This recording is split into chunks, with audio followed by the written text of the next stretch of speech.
Stoicism. What is it? Why does it matter? Those are questions that matter to me. I'm Cole Braddock. They call me Gage. I'm the newest anchor here at WGAI 13, and when they brought me in, they said my beat was history. That's true. Mostly. My credentials are filed somewhere between classified timelines in universities that don't exist anymore. I studied war, lived in it longer than I care to admit, fought for truths too dangerous to keep in public record. I'm from the Noir-Verse.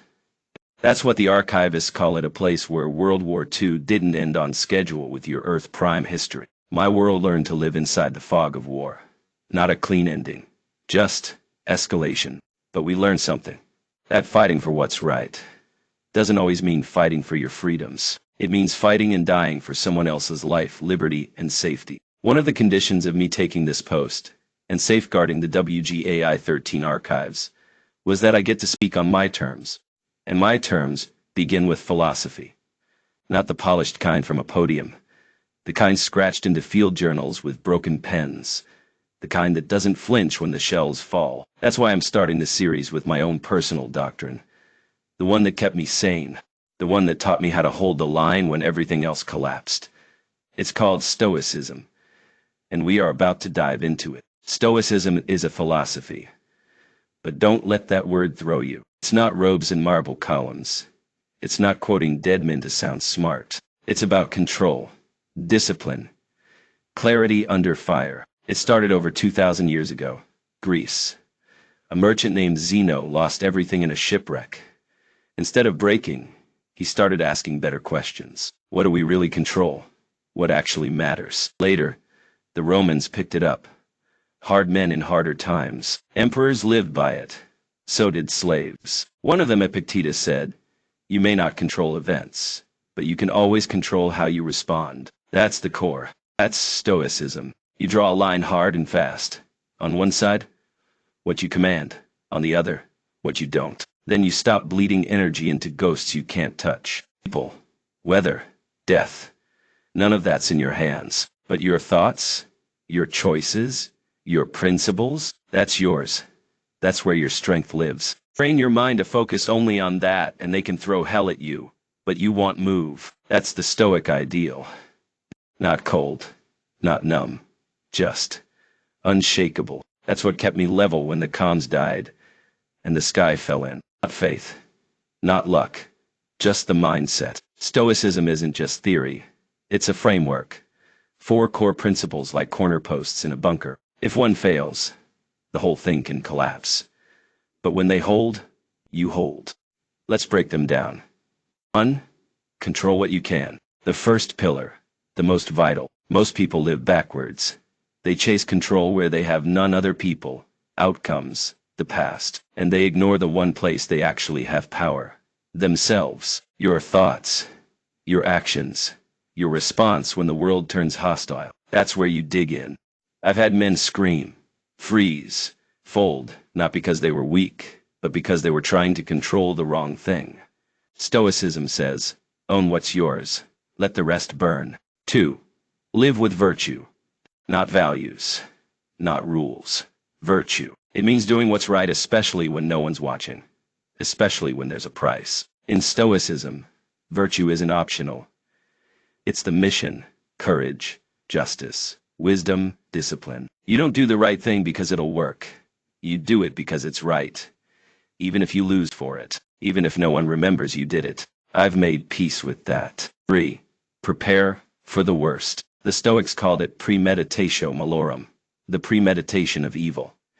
It means imagining what could go wrong, not to panic, but to train. Visualize the failure. Feel the cold. Rehearse the pain before it arrives, so when it does, it can't break you. I used to run through every bad outcome before we hit the breach line. It wasn't superstition. It was armor. Fear hates preparation. 4. Remember death. Memento mori. You will die. Not maybe. Not someday. You will. That truth isn't meant to scare you. It's meant to sharpen you. You don't waste time when you know it's running out. Don't squander days when each one could be your last clear chance to do something that matters. I've looked death in the face more times than I can count. It still stares back, but it doesn't control me. And that's the final lesson. That's the 4. Control, virtue, preparation, mortality, not a religion, not a crutch. Just a way to aim your life when the smoke is thick and the ground won't stop shaking. And if you live by it, you don't just survive. You endure. That's Stoicism. Pillars hold, but they don't stand alone. They were built by people. People who didn't just speak, they lived it. Let me tell you about 4 of them. Zeno of Citium, the one who started it all. He said, "Man conquers the world by conquering himself." Zeno wasn't born a sage. He lost everything in a shipwreck: his wealth, his direction, maybe even his name.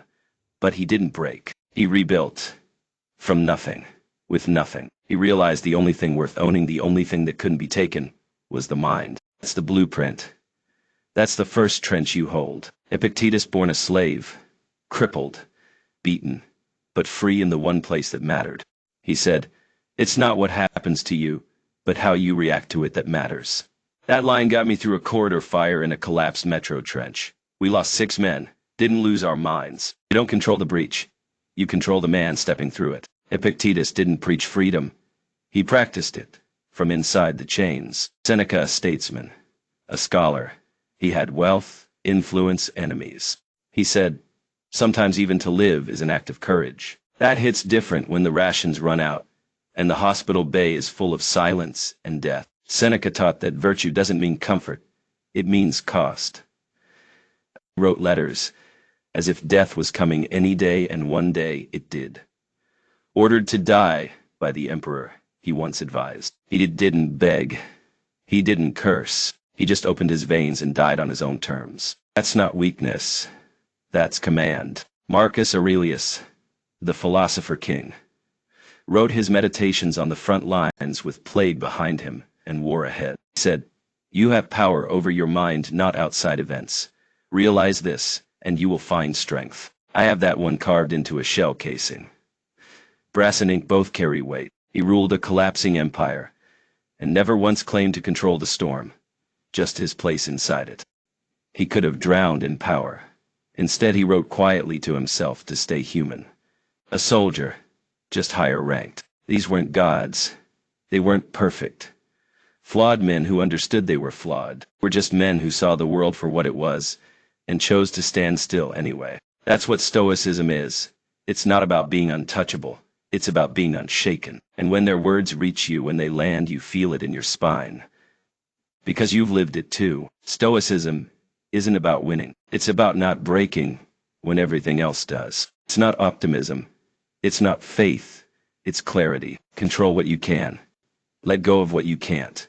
Live by a code. Prepare for loss. Remember death. That's not poetry. That's survival. I've seen empires fall in silence. Watched names get erased. Watched men forget what mattered or sell it for comfort. But I've never seen Stoicism fail a man who lived it. Not once. A storm comes. It always does. But the man who knows his ground, who's claimed it with thought, discipline, and grit, he doesn't need shelter. He's the shelter. He stands, unmoving, an object that evil breaks itself against. He's the bulwark. Even if he's destroyed, wiped from the earth in pain and blood he held, he did not break. He gave his life for what was right. And maybe, just maybe, someone else lived freer because of it. This is Gage. French Meditations. Signal 1. I'll be back, if the lines hold.